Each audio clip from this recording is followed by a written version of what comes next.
이것이 쉬운 문제가 아니에요. 우리가 일반적으로 국가적으로 인권 문제를 제기할 때 북한의 인권 문제, 또 중국의 인권 문제, 이런 문제를 제기하잖아요. 그런데 공산주의적, 사회주의적 어떤 이념에 있는 사람들은 그것은 인권은 국가 주권 아래에 있는 것이다 라고 하면서 내정 간섭이라고 하면서 그 인권의 문제를 터치하는 것을 거부합니다. 그게 이제 주권과 국가 주권과 인권의 문제거든요. 또 하나 인권이 보편적 인권으로서 보편적 권리로서 주장되지 못한 것은 그 밑바탕에 문화상대주의라는 게 있어요. 문화상대주의라는 건 뭡니까? 문화는 각기 삶의 다양성을 갖는 거예요. 그래서 문화는 하나의 원리로서 주장해서는 안 된다라는 것입니다. 그래서 가령 이슬람 국가에서 이슬람 종교 문화 속에서 산 사람들은 여성은 반드시 히잡을 써야 돼요. 여성 인권 문제를 우리가 거론하면서 히잡을 안 쓸 수 있는 권리를 이야기하면 그 사람들은 뭐라 하냐면 이것은 문화상대주의다. 우리는 종교 문화다. 그리고 국가 주권에 대한 간섭이다. 라고 하면서 개인의 인권과 국가 주권과 문화적 다양성과 충돌 현상이 일어난다는 것입니다. 그래서 인권이 단순하지 않아요. 인권 하는데 구체적인 삶의 현장에서 인권이 부딪힐 때는 다양한 충돌 현상이 일어나는 거예요. 이것에 대한 분별력이 없으면 이건 상당히 위험하게 된다는 것입니다. 우리가 얼마 전에 이제 코로나19를 경험했잖아요. 우리 대한민국 사람들은 참 국가 정책의 말을 잘 듣잖아요. 그래서 마스크 쓰라니까 다 마스크 쓰고 사회적 거리 다 하고 또 심지어 교회 예배도 공적 예배도 막으니까 우리도 마치 예배를 드리면 완전히 그냥 사회적 매장하고 했잖아요. 그런데 서유럽에서는 국가가 개인에게 마스크 쓰는 것조차도 거부했거든요. 왜 국가가 나한테 마스크 쓰라고 하냐? 내가 개인의 인권인데. 예배의 문제는 가장 중요한 양심의 자유와 종교의 자유예요. 우리의 기본권이에요. 기본권. 우리는 이것에 대해서 제대로 주장을 못해요. 왜? 사회적 분위기가 그러니까. 공공선, 공적 선을 이야기하면서 종교의 자유도 억압할 수 있다라는 그 시대적 분위기가 그렇게 만들어진다는 것입니다. 이처럼 인권이 단순하지가 않아요. 그래서 우리가 이 인권 문제를 획일적으로 대답할 수 없기 때문에 인권 문제를 주장할 때는 그 문화와 국가의 선이해가 필요한 것입니다. 전이해가 필요해요. 그 국가의 상황, 그 문화적 상황, 이런 상황 속에서 어떻게 인권을 주장할 것인가 라는 문제를 이야기할 수 있는 것입니다. 자, 여기에서 그러면 우리가 인권의 기원을 한번 찾아봅시다. 인권은 과연 무엇인가? 성서 안의 인권은 어떻게 시작합니까? 원래 인권 개념은요, 하늘로부터 부여받은 자연권 사상에서 나온 거예요. 자연권이라는 것은 뭡니까? 나면서부터 자연적으로 받은 권리라는 거예요. 그 자연권이 바로 천부 인권설이에요. 모든 인간은 하나님 앞에서 동등한 존재로 평등하게 존중받을 수 있다는 그 자연권 사상이 바로 인권의 출발이거든요. 그래서 이 인권이라는 휴먼 라이트라는 권리 개념이 본격적으로 나온 것은 근대국가 개념이거든요. 근대국가. 근대국가의 사회 계약론을 주장했던 영국의 존 로크나 이런 사람들로부터 시작됐고, 그런 사람들을 먼저 이야기하기 전에 우리가 성경이 말한 인권이 무엇인가? 하나님께서 우리에게 천부 인권을 인정하셨는데 그 성경이 말하는 인권은 무엇인가? 성경적 근원은 크게 두 가지예요. 첫 번째 근거는 뭐냐면 창세기 1장 27절 말씀이죠. 하나님이 자기 형상 곧 하나님의 형상대로 사람을 창조하시되 남자와 여자를 창조하시고, 자, 2페이지 밑에 두 번째 단락이 있습니다. 네. 자, 이 말씀이에요. 다시 말해서 인간의 존엄성 혹은 성 정체성에 대한 말씀의 근거가 창세기 1장 27절 말씀이에요. 하나님께서 자신의 형상대로, 이걸 라틴어로 이마고 데이라고 해요. 이마고 데이. 또 이 형상이란 말이 히브리어로 첼렘이라는 단어를 쓰거든요. 형상이란 말이 부정적인 의미가 있고 긍정적인 의미가 있어요. 부정적인 의미로는 이미지라는 의미가 있고, 긍정적인 의미는 뭐냐면 닮음이 있다는 것입니다. 분유되어 있다는 것입니다. 하나님의 형상이 우리에게 분유되어 있다는 것입니다. 자, 그렇기 때문에 인간이 존엄하다는 거예요. 그래서 인간이 만물의 영장인 것이에요. 그래서 나 아닌 사람을 누구를 때리고 박해하는 것은 하나님을 아프게 하는 거예요. 하나님을 아프게. 그래서 인간이 존중받아야 하는 거예요. 하나님의 형상. 하나님의 형상이 있기 때문에 인간이 하나님과 소통할 수 있는 거예요. 이게 좀 어려운 말로 철학적으로 이야기한다면 형이상적 세계에 대한 통로가 바로 하나님이 주신 형상을 통해서 가능하다는 것입니다. 그 형상을 통해서 우리에게 정신의 기원, 이성의 기원도 찾을 수 있는 것입니다. 그래서 하나님께서 우리에게 자신의 형상대로 우리를 지으셨기 때문에 우리 안에 신성이 있는 거예요. 우리 안에 신성이. 다시 말해서 우리는 하나님의 음성을 들을 수 있고 또 하나님께 가까이 갈 수 있는 그 흔적이 형상으로서 우리에게 주어져 있는 것입니다. 물론 이제 선악과를 따먹고 일부 파괴되기로 했지만 완전한 정상은 아니죠. 그리고 이제 두 번째 근거가 뭐냐면 하나님의 생기입니다. 4페이지 한번 볼까요? 4페이지 맨 창세기 2장 7절 말씀. 자, 우리가 한번 다 같이 한번 읽어봅시다. 시작. 여호와 하나님이 땅에 얼굴로 사람을 지으시고 생기를 그 코에 불어 넣으시니 사람이 생명이 되니라. 자, 두 번째 근거가 뭐냐면 하나님께서 생기를 부어 주셨다라는 것입니다. 그래서 사람이 생명이 되었다라는 것입니다. 하나님께서 동물을 지으실 때는 생기를 부어주지 않았어요. 오로지 인간에게만 하고 생기를 부어주셨다는 것입니다. 자, 그런데 여기서 이제 문제가 뭐냐면요. 여기에서 생명이 되었다는 말 있잖아요. 이 말이 이제 구약 성경은 히브리어로 기록되어 있지 않습니까? 히브리 성경으로 보면 네페시 하야라는 단어를 쓰고 있어요. 네페시 하야.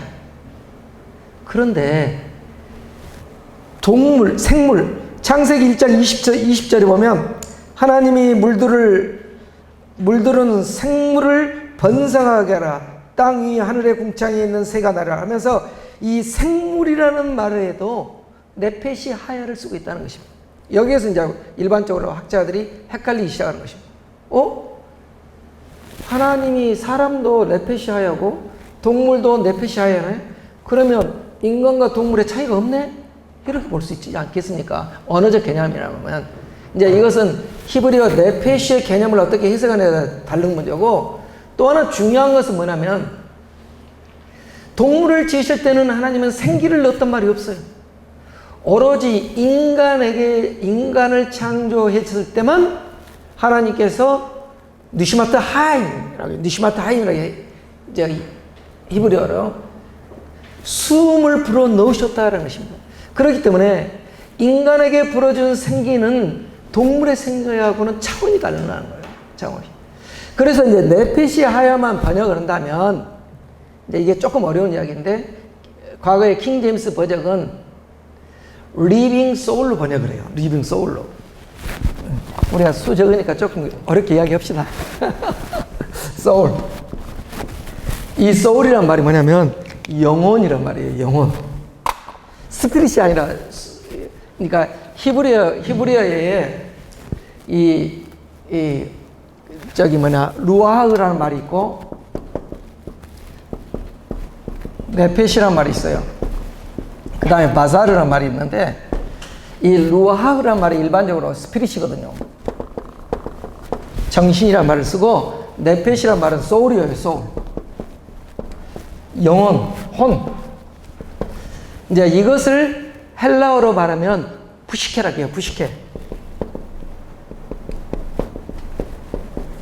그러니까 이 푸시케란 말에서 사이콜로지가 나오는 거예요. 사이콜로지. 심리학은 이 영혼을 학문하는 거예요. 영혼. 이것을 다루는 것이 아니라 심리학은 영을 다루는 것이 아니에요. 예. 그러니까 심리학은 과학이에요. 그러니까 이 단어를 해석을 잘못하니까 리빙 소울, 혼적인 존재다 이제 이렇게 막 나오는데, 아무튼 그러나 인간에 있어서의 이 네페시하야. 그래서 이제 이 의미를 살리려고 제가 보니까 개역성경 번역이 생령이라고 번역한 것 같아요. 생령. 생명이 있지만 영적인 면이 있다라고 해서 이 네페시란 말을 컨텍스트 맥락, 일반적으로는 소울이지만 여기에 컨텍스트 맥락 속에는 여기는 스피릿에 가까운 의미예요. 그래서 생령이라고 번역을 해줬어요. 그래서 저는 이 번역이 굉장히 좋은 번역이라고 보고 있거든요. 근데 이제 이것을 조금 공부하신 다른 학자들은 번역 잘못했다 하는데 저는 이 번역이 맞다고 봐요. 왜냐하면 유일하게 동물에는 하나님이 생기를 보내지 않기 때문에 인간에게만 생기를 보내기 때문에 이 네페시의 개념이 때로는 영적인 개념도 있으니까 소위 생령이라는 번역이 굉장히 잘된 번역이라는 거예요. 그리고 또 하나 이제 철학적으로 보면 이 영혼이라는 개념이 있거든요. 이 영혼, 인간의 영혼을 모든 생명의 원리를 영혼으로 보는 거예요. 모든. 그러니까 고대인들은 움직이는 모든 것은 영혼이 있다고 봤어요. 특히나 이제 아리스토텔레스 같은 경우는 영혼을 움직이는 식물에도 영혼이 있다는 거예요. 식물의 영혼. 그러니까 식물의 영혼, 그리고 동물의 영혼. 그 다음에 인간의 영혼.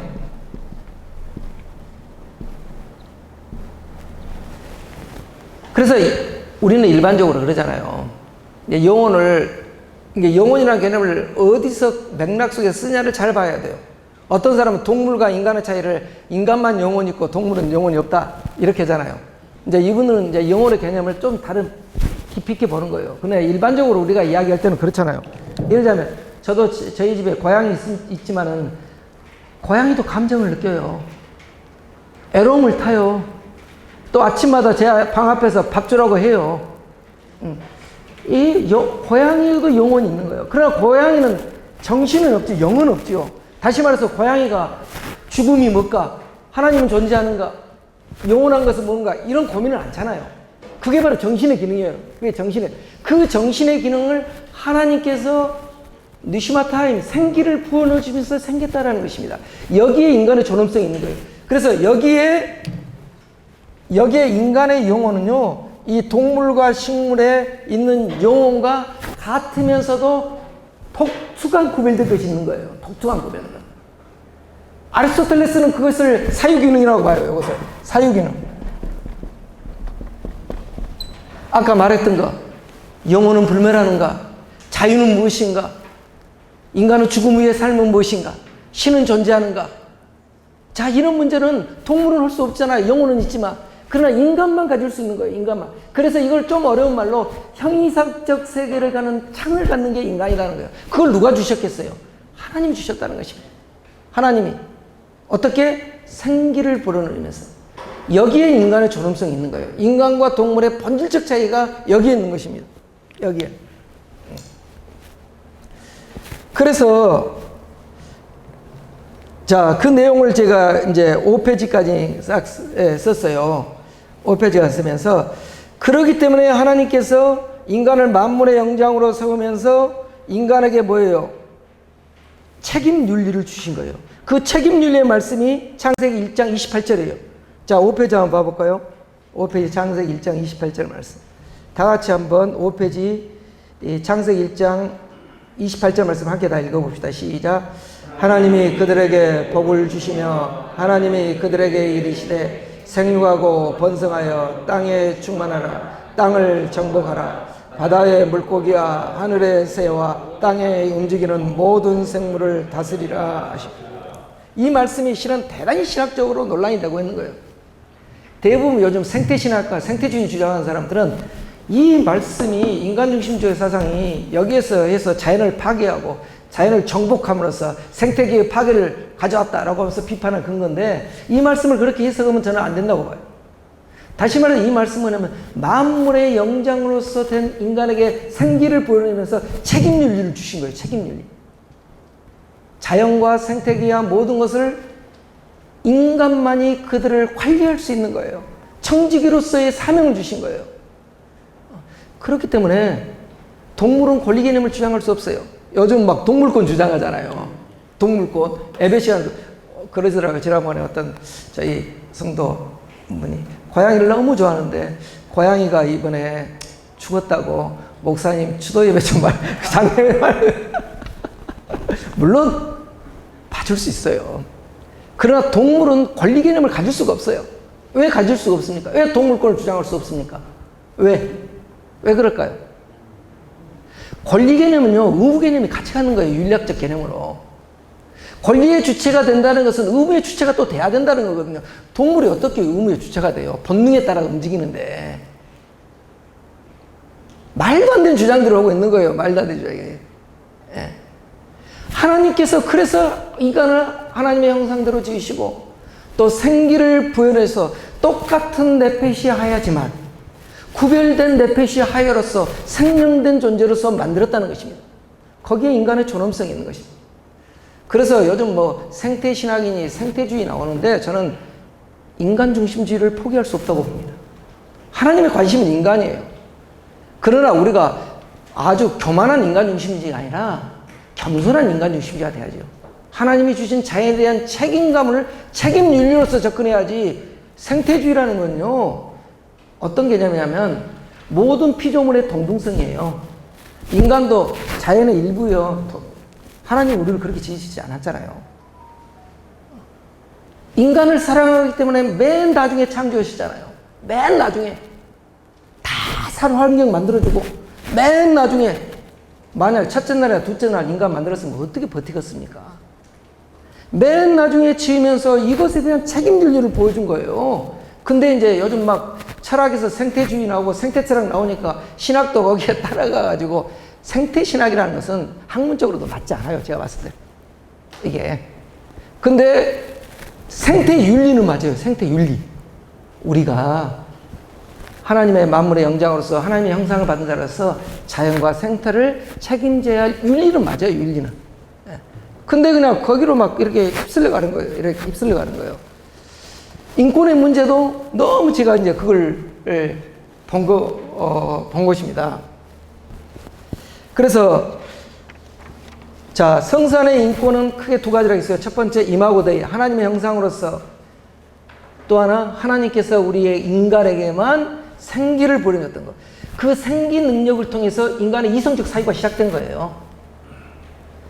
근데 이제 근대 합리주의나 또 진화론이나 모든 것은, 진화론은 인간의 이성이 진화의 산물이라고 하는 거고, 데카르트 같은 사람은 그냥 인간을 이성적 존재라고 하는데 이성이 어떻게 생겨나냐고 설명하지 못해요. 생득관념이다 이렇게 이야기해요. 생득관념. 근데 우리 성경은 분명히 이야기하잖아. 하나님이 주신 거다. 하나님의 생기 속에 있는 것이다 라고 하는 것이죠. 자, 그렇다면 성서 밖의 인권 개념을 한번 살펴볼게요. 성서 밖의 인권이, 제가 아까 이야기했죠. 이 휴먼 라이트라는 이 권리 개념은 우리 동양에는요, 엄밀히 말해서 동양 윤리에는 권리 개념이 없어요. 우리는 공동체주의예요. 공동체주의. 그러니까 나는 뭐냐, 너희 집의 아들로 존재하는 거예요. 내 개체로서의 권리 개념이 없어요. 엄밀히 말해서는. 서양은 개인주의에 출발했기 때문에 권리 개념이 있는 거예요. 그 권리 개념이 본격적으로 나타나기 시작한 게 17세기예요. 17세기. 17세기는 어쩝니까? 이제 산업혁명이 일어나고 시민계급들이 형성된 거예요. 시민계급들이 형성되면서 봉건사에 넘어가면서 시민계급들이 길드를 통해서 만들어지면서 왕권이나 국가 권력에 대해서 대항하면서 개인의 권리가 주장되기 시작하는 거예요. 그것을 최초로 인권 개념으로 정립하기 시작한 사람이 존 로크예요. 영국에. 그래서 이제 제가 그 이야기를 썼죠. 저기 6페이지 두 번째 단락 한번 봐봅시다. 6페이지 두 번째 단락. 자, 그런데 인간을 기본적으로 체계화한 사상가는 영국의 경험론 철학자 존 로크이다. 자, 그런데 존 로크만 해도 인간은 하나님의 피조물로서 하늘로부터 부여받은 권리. 말하면서 인간의 인권은 하늘로부터 하나님이 주신 천부인권이라는 개념을 갖고 있었어요. 인권이 시작될 때는. 그래서 그 천부인권의 개념이 뭐냐? 생명, 자유, 재산이었죠. 특히나 그 당시 시민계급에 있어서는 이 생명과 재산의 문제는 대단히 중요했어요. 왜냐하면 왕이나 권력자로부터 이거 재산이 뺏기면 안 되니까. 이건 인권이라는 거예요. 그래서 생명, 자유, 재산, 이것이 근대적 인권 개념의 시작입니다. 그래서 국가는 뭐냐면 개인의 생명, 개인의 자유, 그리고 개인의 재산을 보호해야 할 의무가 있는 거예요. 만약 국가가 이 의무를 소홀히 하면 국가를 뭐예요? 국가로서 존립 가치가 없다는 거예요. 그래서 17세기의 인권 개념은 뭐냐면 소유권적 인권 개념이었어요. 소유권적 인권. 그러니까 오늘날은 굉장히 인권 개념이 확장된 거예요. 그렇게 시작된 거예요. 지금 이 배경을 여러분들이 잘 알아야 오늘날 인권 개념의 문제가 뭔가라는 것을 발견할 수 있어요. 자, 그런데 이 인권 개념이, 로크의 소유권적 인권 개념이 보다 구체적으로 국가적 개념으로 확립된 것이 미국의 독립선언입니다. 그래서 6페이지 중간에 보면 나오죠. 미국의 독립선언문에서 이렇게 나옵니다. 모든 사람은 평등하게 창조되었고 창조주는 몇 개의 양도할 수 없는 권리를 부여했으며 그 권리 중에는 생명과 자유와 행복의 추구가 있다는 것입니다. 이 권리를 확보하기 위해 인류는 정부를 조직했으며 정부의 정당한 권력은 국민의 동의로부터 유리하고 있는 것이다 라는 것입니다. 자, 미국의 독립선언서에 쓰는 인권 개념과 존 로크의 인권 개념의 차이는 뭡니까? 한 가지죠. 생명 자유는 같죠. 마지막에 재산권을 행복 추구권으로 바꾼 거예요. 행복 추구. 그러니까 다소 추상적인 개념으로 인권 개념을 확장해 가는 거예요. 확장해 가는 거예요.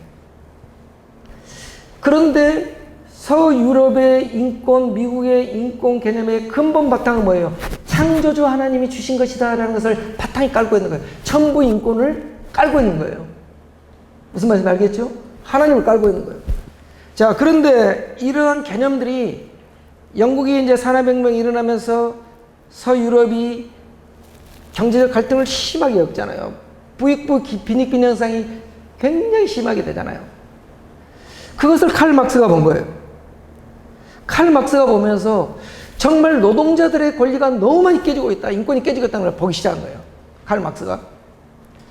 그래서 그가 카피탈, 다스 카피탈이라고 독일어로 하면 자본론을 지으면서 자본주의 경제의 모순을 통렬하게 비판하면서 자본주의 사이의 부의 불평등, 자본의 세습, 가난한 자의 인권의 그 말살 현상을 보고 분노하기 시작한 것입니다. 그러면서 막스가 세우는 인권 개념이 뭐냐? 자본과 계급을 좀 숙청해 가면서 능력에 따라 일하고 필요한 만큼 가져가는 그런 공산사회를 만드는 것. 이것이 바로 노동자와 모든 사람의 인권을 실현할 수 있는 사회구조라고 보는 것입니다. 그러니까 막스의 인권 개념은 뭐냐면 인권 개념을 경제적, 사회적 불평등을 강조하면서 경제적 평등과 사회적 권리로 확장시킨 거예요. 확장시킨 거예요. 그러면서 여기에 유물론이 결합된 것이죠. 물론 이제 여러분들도 잘 아시다시피 칼 마르크스가 꿈꾸었던 그런 개인의 인권, 가난한 자들이 없고 능력에 따라 일하고 필요한 만큼 가져가는 이 아름다운 유토피아 사회, 공산사회의 모델이 어디였습니까? 사도행전 공동체잖아요. 막스가 유대인이고 사도행전 공동체, 초대교회 초대 에루살렘 공동체. 우리가 사도행전 보면 에루살렘 공동체 나오잖아요. 가난한 자가 없잖아요. 누구도 자기 것을 주장하지 않잖아요. 필요한 만큼 가져가잖아요. 막스는 이걸 본 거예요. 바로 맞다. 이 사회를 세워보자라는 것이 공산주의 사회이라며. 그런데 막스가 뭘 놓쳤습니까? 뭘 놓쳤어요? 중요한 걸 놓쳤잖아요. 이스라엘 공동체, 아니 초대 에루살렘 공동체는 성령 공동체예요. 성령 공동체.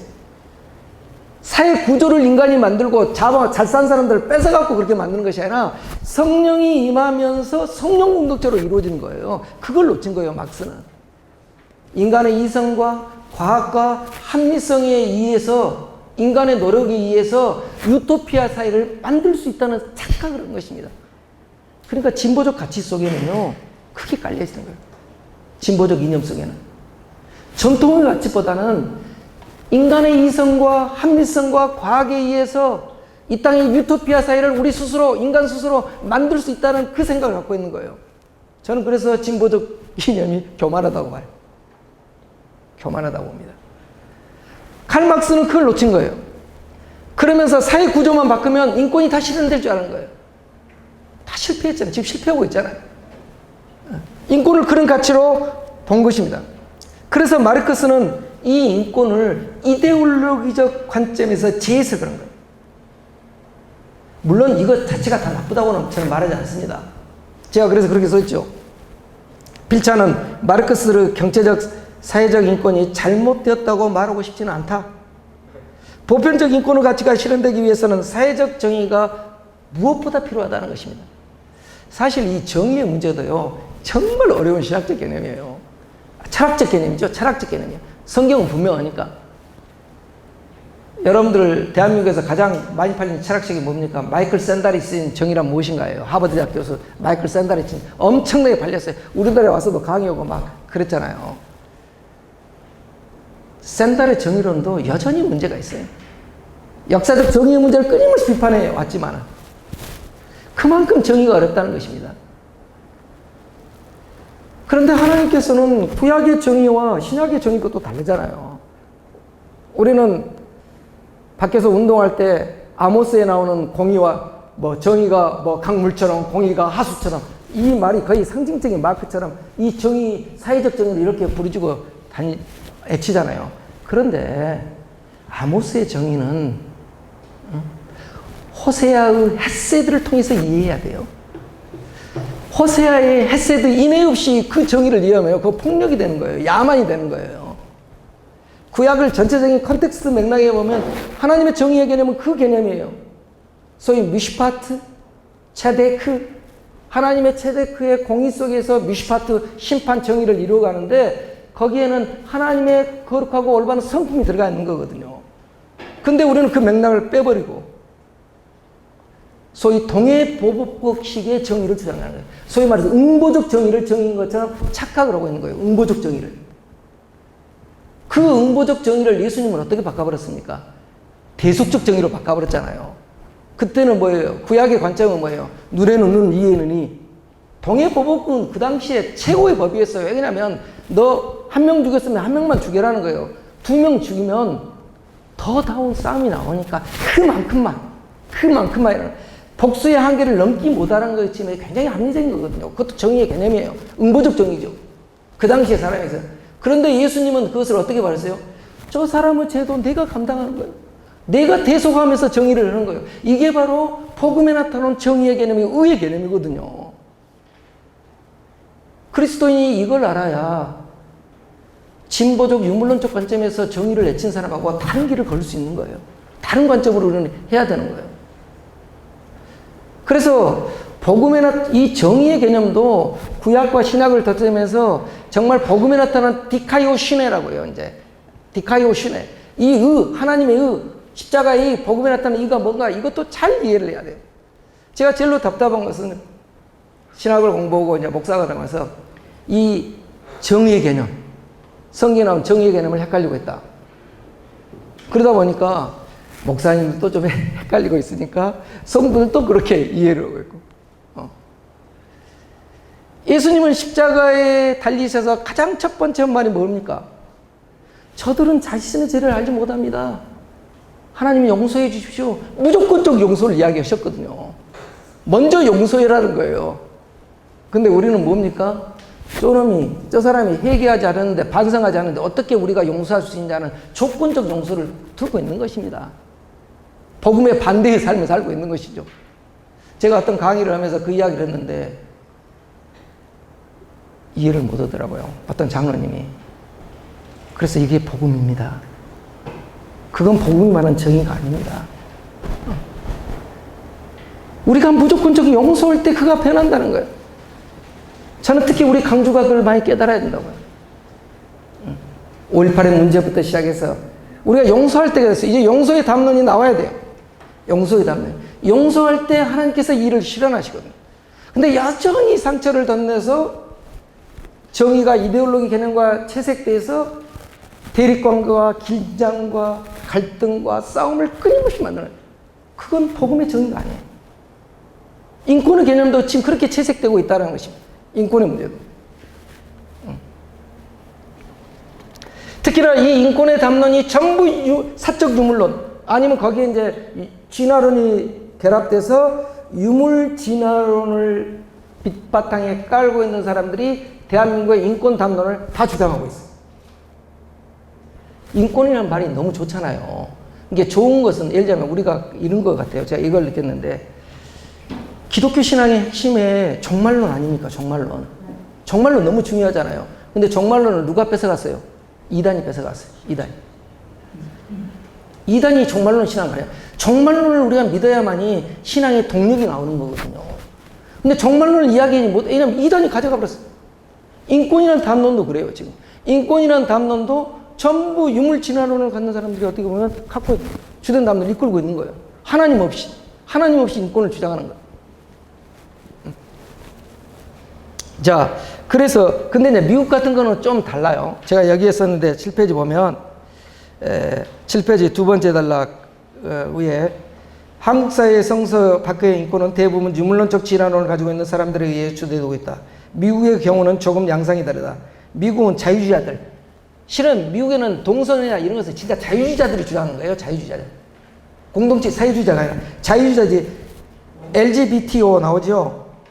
레즈비언, G는 게이, 그 다음에 B는 양성애, T는 트랜스젠더, Q는 퀘어, 예. 이런 이 성 다양성을 주장하는 사람들, 이런 사람들에 의해서 이제 대부분 자유주의자들이 이 사람들의 인권을 주장하는 거예요. 자, 그런데 여기에서 정말 저는 묻고 싶어요. 유물진화론자들이 과연 인권을 주장할 수 있는가라는 거예요.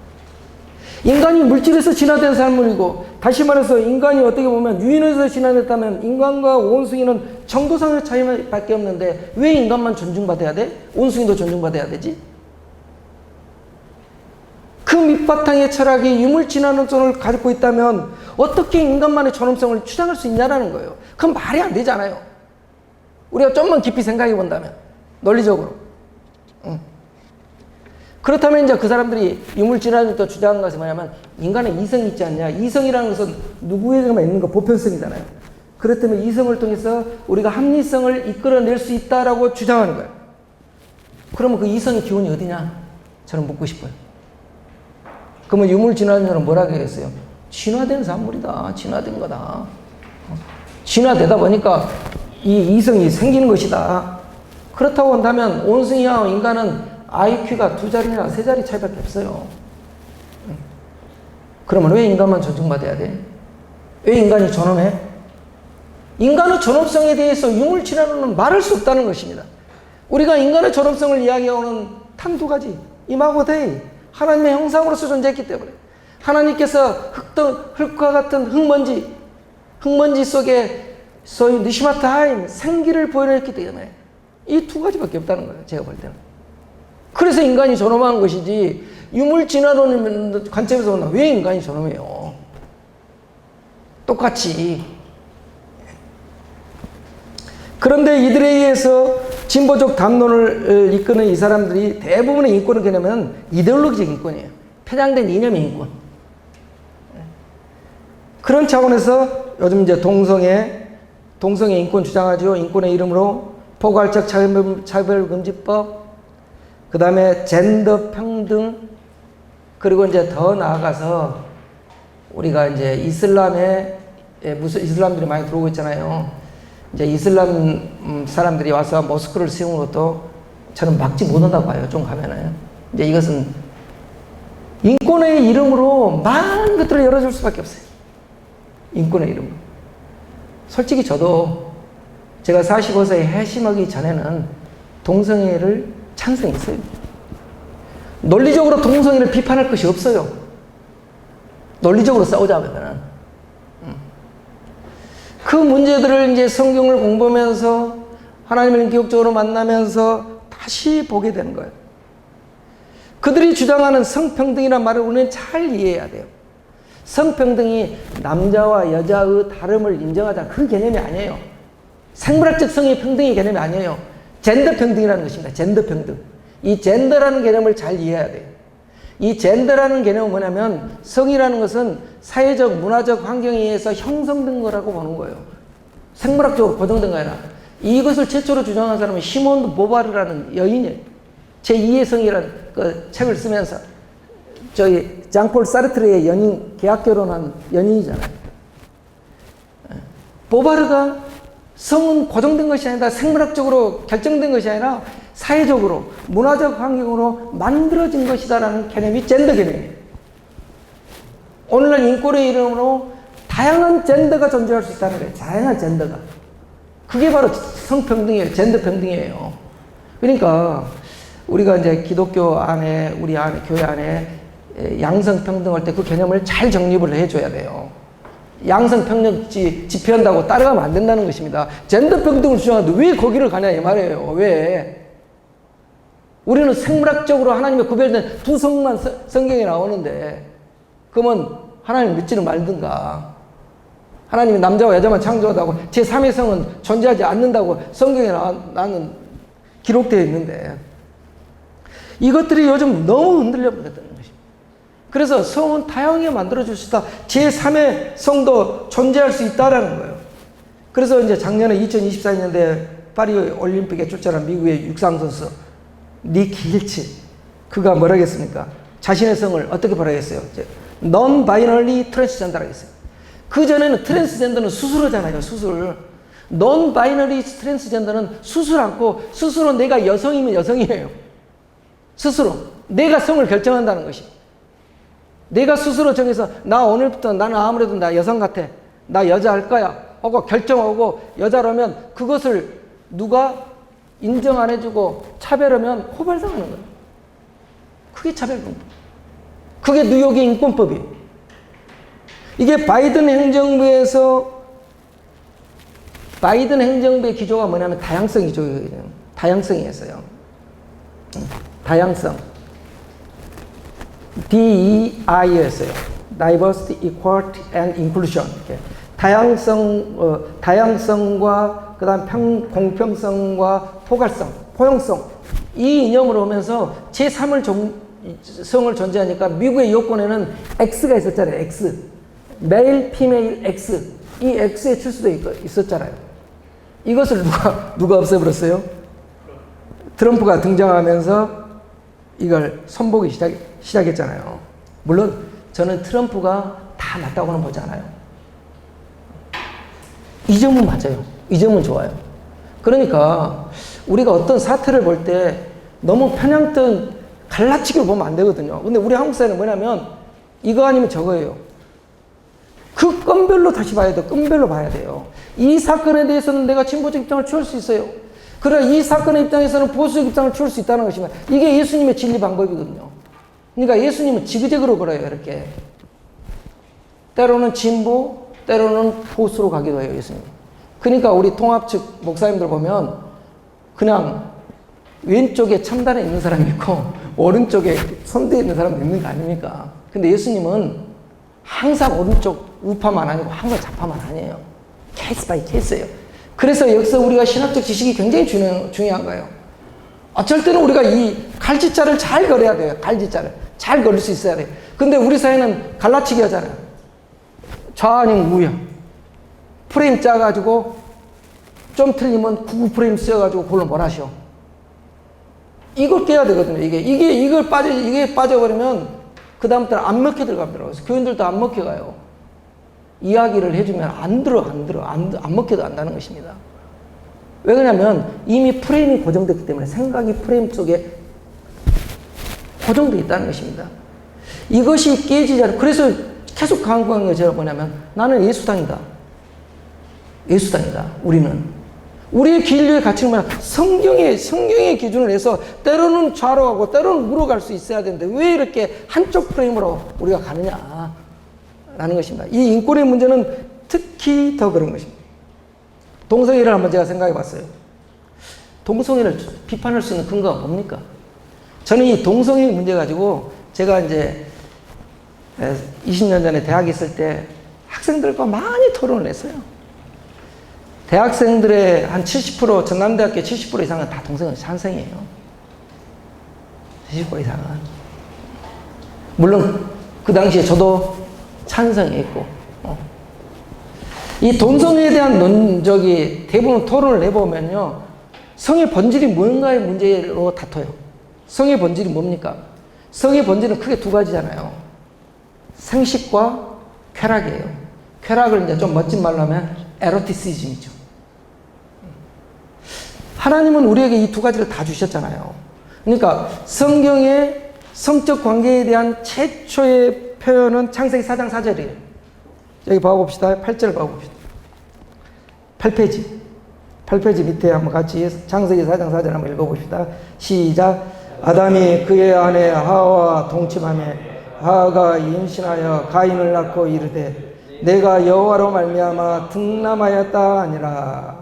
자, 여기서 아담이 그의 아내 하와와 동침하며, 이 말이 성적 관계를 말하는 것이죠. 이제 이것이 히브리어로 말하면 야다라는 단어를 쓰였어요. 야다. 이 야다란 말은 기본적으로 알다라는 말이에요. 알다. 감각적 지각으로부터 시작해서 고차원적 이성적 사유까지를 아는 것을 말하는 거예요. 하나님께서는 이 성관계를 통해서 타자를 알아가는 거예요.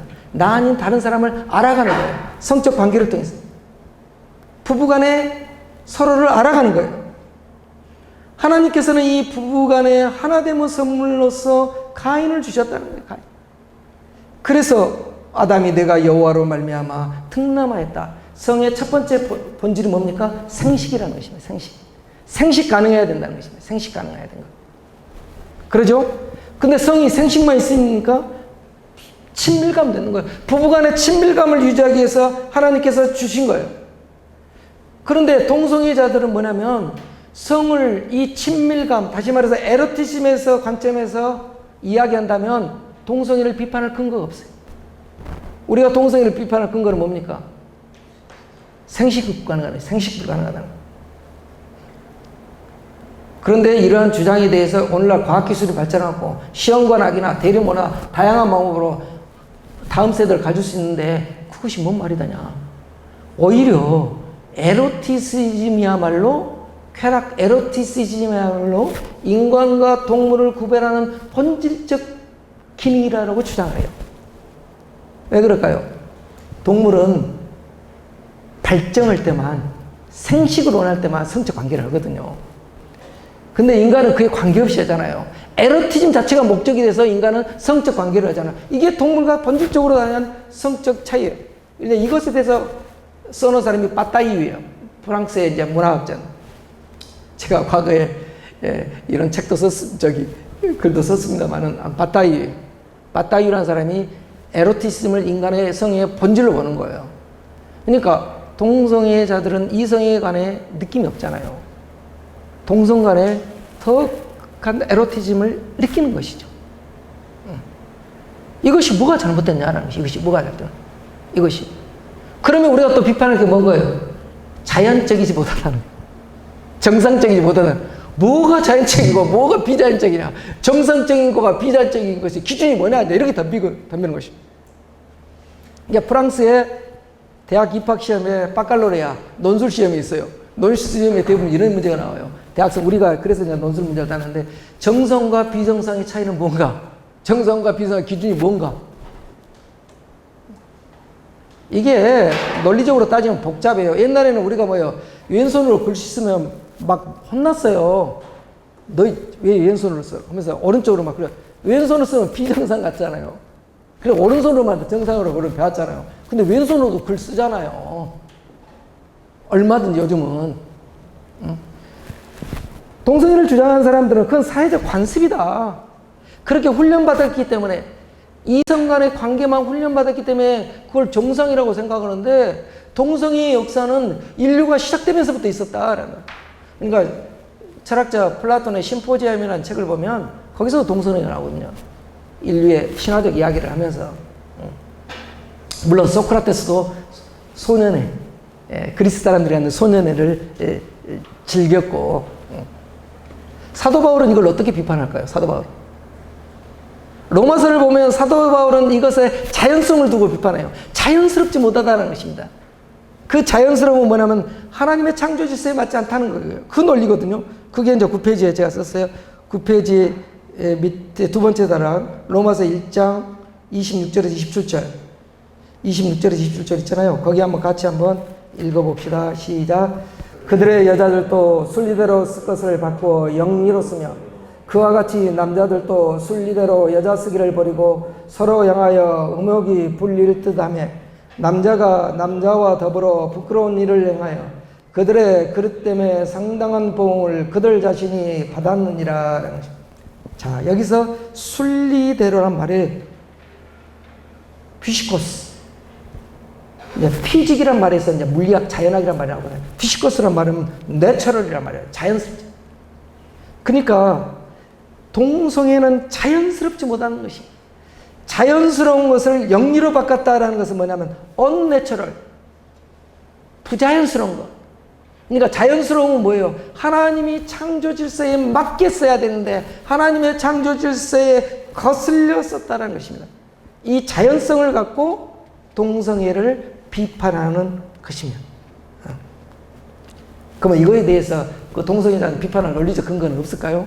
있죠. 이게 끝이 없는 이제 그래서 제가 성경을 제대로 몰랐고 하나님의 정말 인격적으로 받지 못할 때는 그래서 저도 동성애에 찬성했다니까요.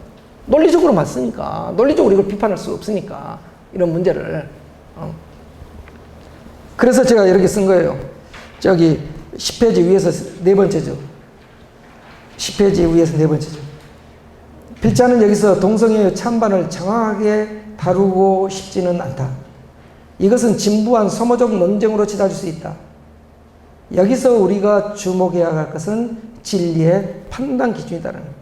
이렇게 진리가 상대적 기준으로 흘려버리는 이 상황 속에서 과연 우리가 뭘 갖고 이야기를 해야 되는 걸까? 오늘날 학자들은 오늘날 우리의 시대를 포스트 트루스라고 해요. 포스트 트루스. 이게 학문적 이름으로 이제 포스트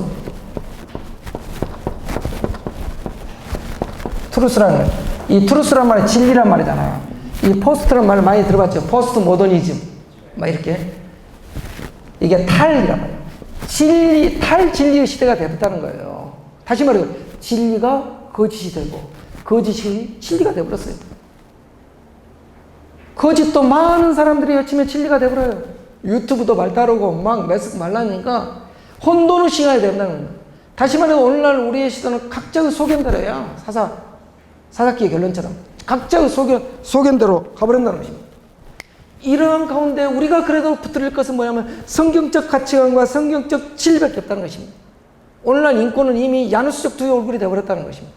자, 여기에서 우리가 잠깐 머리도실게끔 미국에 올 초에 트럼프 행정부 들어가기 시작하기 전에 이제 바이든 행정부 때 많은 것을 다양성을 인정하면서 이 다양성이라는 게 좋은데요. 다양성은 그러니까 갑자기 다양성의 일치라는 것이 진짜 어려워요. 일치를 이룬다는 것이 이게 보통 쉬운 것이 어려운 것이 아니에요. 자, 바이든 행정부의 성의 다양성을 열어보면서 미국 사회의 큰 문제가 하원에서 논의가 된 거예요. 나는 이 낸시 여자 공화당 의원을 굉장히 저는 이게 정확히 보고 있다고 해요. 이 사람은 뭐냐면 이 문제는 정신의 문제라고 보는 거예요. 이거 정신의 문제다. 지금 우리가 정신의 문제다. 자, 우리의 이 영을, 우리의 생각을 바꿔보려고 하는 거예요. 바꿔보는 거예요. 저는 이것을 그래서 제가 결론을 이렇게 썼어요. 자, 결론을 10페이지 봅시다. 참 제가 결론을 같이 봤으면 좋겠어요. 인권의 두 얼굴을 벗기면서 자, 정말 중요한 싸움인 것 같아요. 우리의 싸우는 무기는 육신에 속한 것이 아니에요. 오직 어떤 견고한 진도 무너뜨리는 하나님의 능력이라. 모든 이론을 무너뜨리며 하나님을 아는 것을 대적하여 높아진 것을 다 무너뜨리고 모든 생각을 사로잡아 그리스도에게 복종하게 하니 너희의 복종이 온전하게 될 때에 모든 복종하지 않는 것을 벌하려고 준비하는 중에 있노라. 저는 이 사도 바울이 왜 이 편지를 썼겠는가 생각해 봤어요. 사도 바울은요, 사도 중에서 누구보다도 가방끈이 긴 사람이에요. 공부를 많이 한 사람이에요. 그는 유대교와 헬라 철학에 능통한 복음 전도자였어요. 그렇기 때문에 사도 바울은 그 당시에 사람들의 생각을 지배하고 있는 이념과 철학이 무엇인가를 알았어요. 제가 고린도전서를 지금 설교하면서요, 부활장을 설교하면서 더 깊이 깨달은 거예요. 고린도전서 15장은 고린도전서에서 가장 긴 장이에요. 절이 한 58절인가 있어요. 부활의 문제를 그렇게 장문장으로 가장 긴장으로 설명하고 있다는 거예요. 왜 그럴까요? 부활을 안 믿는다는 거예요, 성도들이. 믿어도 그 당시의 생각으로 믿은 거예요. 그 당시의 이념과 철학으로 믿고 있는 거예요. 사도 바울이 고린도에 내려오기 전에 아테네에서 누구하고 아레오바고에서 누구하고 논쟁했어요? 에피쿠르스 철학과 스토아 철학자들하고 논쟁을 했어요. 유물론자들. 그러니까 교회는 다니지만 유물론적 사고방식에 물들으니까 부활을 안 믿어. 교회는 다니는데 죽으면 모든 것이 끝난다고 생각해. 그러니까 뭐예요? 현실의 복만 생각하는 거예요. 하나님 믿어서 예수님 믿어서 현실의 복만 받자는 거예요. 유물론자도 교회 다닐 수 있다니까요. 왜? 현실의 삶이 중요한 거예요. 자, 그런데 그 당시에 또 플라톤 철학에 이혼론에 빠진 사람들이 있었어요. 이혼론 철학은 뭡니까? 영혼과 인체 이분법이에요. 육신은 몸은 죽지만 영혼만 산다라는 거예요. 영혼만. 그러니까 부활을 내주고 신령한 몸의 부활을 이야기하는데 이 사람들은 뭔만 이야기해요? 영만 부활한 걸 생각하고 있는 거예요. 영만. 그러다 보니까 초대교회에 영지주의가 나온 거 아닙니까? 응? 몸은 가짜다. 예수님의 몸은 가연설을 주장한 영지주의가 나온 거예요. 이것은 무슨 의미예요? 시대정신에 영향을 받아서 신앙생활을 한다는 것입니다. 그 시대와 이데올로기를 갖고 신앙생활을 하면 복음의 진리를 깨닫지 못한다는 거예요. 그래서 사도 바울은 뭐예요? 이러한 견고한 진 이데올로기를 깨야 된다는 거예요. 이걸 깨야만이 제대로 볼 수 있다는 거예요. 오직했으면 고린도전서를 쓰면서 15장에 부활자를 그렇게 많이 썼겠어요. 교인들의 생각을 고치기가 그렇게 힘들다는 거예요. 믿음은 생각을 바꾸는 거거든요. 근데 생각을 바꾸는 것이 너무 힘들어요. 너무 정처럼 힘들어요. 왜? 하나님 말씀도 자기의 생각의 한계 안에서만 받아들이거든요. 자기의 생각을 벗어나서는 안 믿는다는 것입니다. 자, 그래서 11페이지 결론 맨 위에 첫 번째 단어 봅시다. 바울은 우리가 진짜 싸워야 할 대상이 혈과 육이 아닌 어둠의 세상 주관자들과 악한 영들임을 알았다. 바울이 보기에 악한 영들이 세상의 이념과 생각을 지배하고 견고한 진을 형성하고 있었다. 그 견고한 진은 무엇인가? 하나님을 아는 지식에 대적하여 높아질 대로 높아진 인간의 이념과 생각들이다.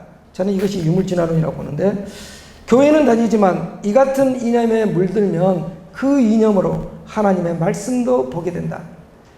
그러면 그 믿음과 신앙은 당연히 애곡된다. 그런데 이 같은 이념과 생각은 누가 주는가? 세상 권세를 잡고 있는 악한 영들이다. 자, 우리는 여기서 우리가 내 생각이라고 여긴 것들을 한번 생각해 봅시다. 교인들도 내 생각이면요, 내 생각 이름이 아니라 도대체 내 생각이 뭐예요? 내 생각이. 내 생각이 어떻게 형성됐을까요? 순수한 내 생각이라는 게 있습니까? 다 예부에서 들은 거예요. 대부분 세상의 생각이에요. 세상의 생각을 내 생각처럼 확신하고 살아가는 것입니다. 그런데 이 세상의 생각을 이끌어간 사람이 누구예요?